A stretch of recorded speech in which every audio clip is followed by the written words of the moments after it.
Delta Stewardship Council is called to order. Chair notices the absence of a quorum. Mr. Fiorini, myself, Supervisor Natoli are here. Ms. Gray and Mr. Johnston are coming. Mr. Stevens, refresh my memory. We can open the meeting without a quorum. We cannot take action, of course, without a quorum. The schedule today starts with an executive session at 9:15 that is scheduled to end and reconvene here at 10:15, and then we'll start the regular agenda item.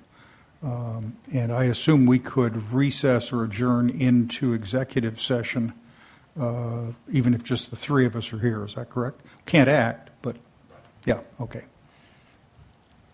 All right.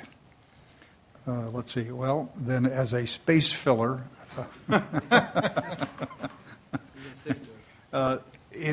it comes as no surprise to you that the relative peace and calm in this building is a reflection of the fact that the legislative session is over. The legislature is not here, and people have.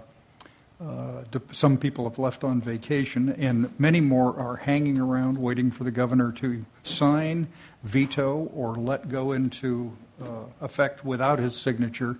I think it was 700, 800 pieces of legislation, which requires him to act by the end of this month. I think it's the last day of this month, Chris, do you remember? 30 days from the expiration. And he would have to act on, somebody calculated, 47 bills a day or something like that to do it. But he has been vetoing those things. Let's see what else has been going on. Well, that's it. Yes, let's.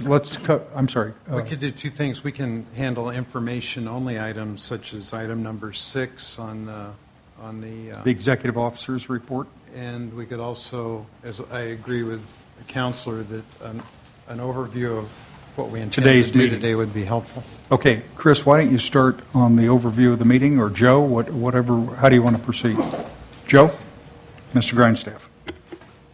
Thank you, Mr. Chair. The main intent of today's meeting, after the closed session, is that we actually have a meeting to validate that the actions that the council directed staff to take with regard to the Delta plan have been faithfully implemented. So before we move forward with going out on a supplemental EIR and going forward with the Office of Administrative Law, in the motion that the council made a few weeks ago, it said bring it back to the council. The motion did include to go ahead with that process after we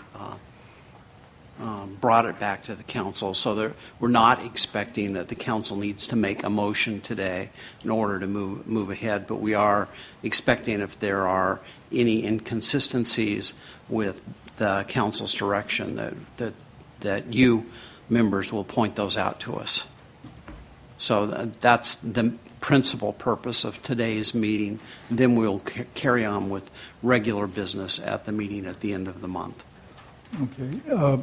Either for you or for Chris, describe again the process, assuming today the council reviews this and agrees that this draft, which is dated September 5, 2012, accurately reflects the council's previous direction. What happens after that and when? I'll attempt to answer that. I won't give you exact dates, but we take this version and we complete the supplemental EIR, and that will take us some period of time, several weeks, to complete. We then go out for circulation on the EIR. At the same time as we're doing that, we complete the documentation for circulating for comments with the Office of Administrative Law, the draft regulations that are associated with the draft plan.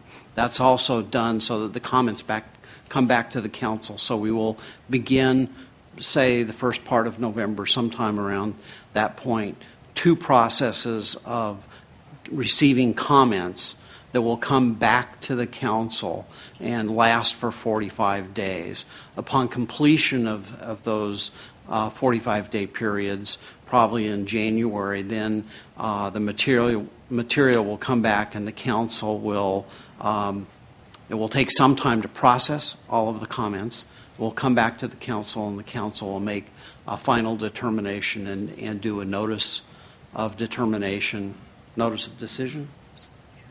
Determination, okay, notice of determination, and then adopt the Delta plan, and also adopt final regulations. Upon adoption of those regulations, they go through further process, which ultimately ends at the Secretary of State's office, where she posts those regulations. So it's likely to take until next spring before the process is complete.